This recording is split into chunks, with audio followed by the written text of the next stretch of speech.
Have a nice day everyone. I hope you are in good situation right now. Welcome to Pakseo TV Vlog.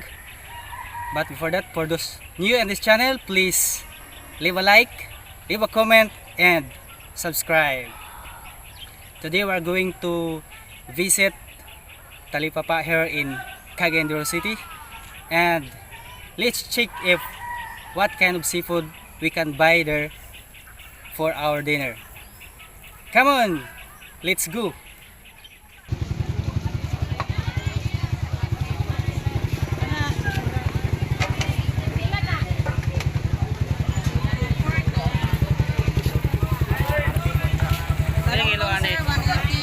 Kani? 200 po po.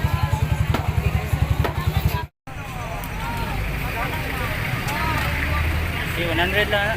Ha? 100.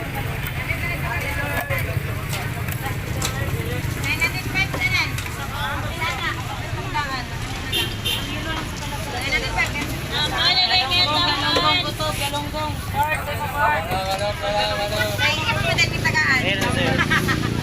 100.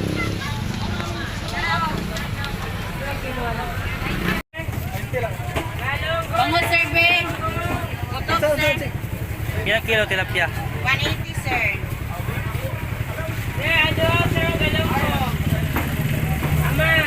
Sir, kani sir 200. Kani 180. Kani 200. Wala man na isulod na. Pinangray na mo. Utok sir. Sir, man. Tapos pa ni sir. Sir, ando labas na matulaw kulgikan. Si kilo ani? Kana 200 labas na, sabaw gyud na, full na. Gandra. 180 galong ko labas. Bangsi oh.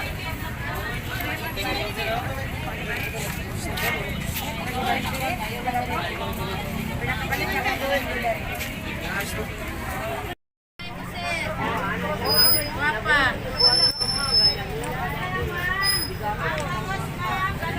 Naikubag ko. Wala kay sakyanan. Kilo. 180 sa.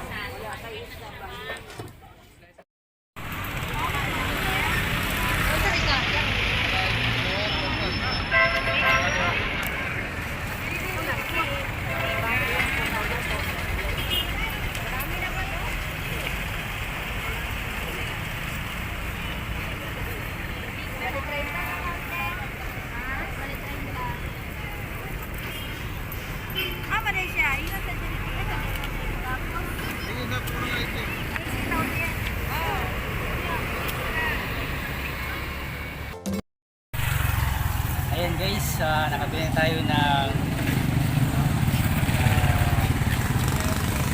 pusit. Isang isa. Ito na.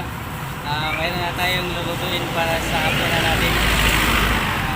Luluto tayo ng tinulang isda. Saka adobong pusit. At meron ding isang pirasong pinirito isda. Yan ang pagsasaluhan natin ngayong hapunan.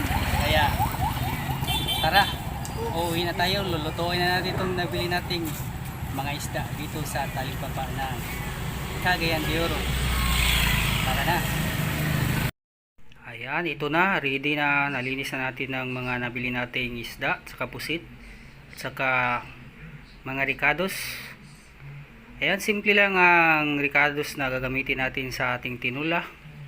Mayroon tayong tanglad, sibuyas dahon, kamatis, luya, at saka ang gulay na isasahog natin ay malunggay.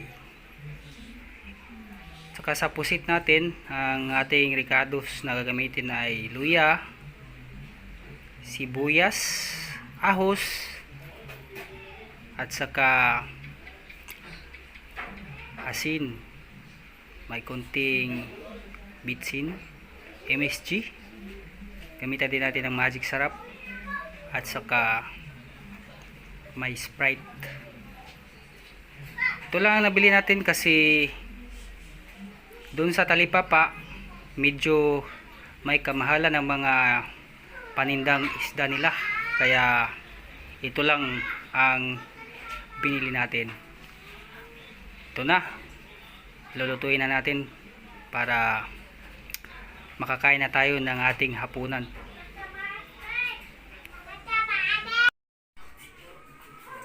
Ayan. Ito na, tapos na tayong magluto ng ating mga nabiling isda doon sa talipapa. Ayan. Ito na yung piniritong isda, tinulang isda, at saka adobong pusit. Halina. Kainan na. Halina kayo mga kaibigan. Kainan na. Maraming salamat.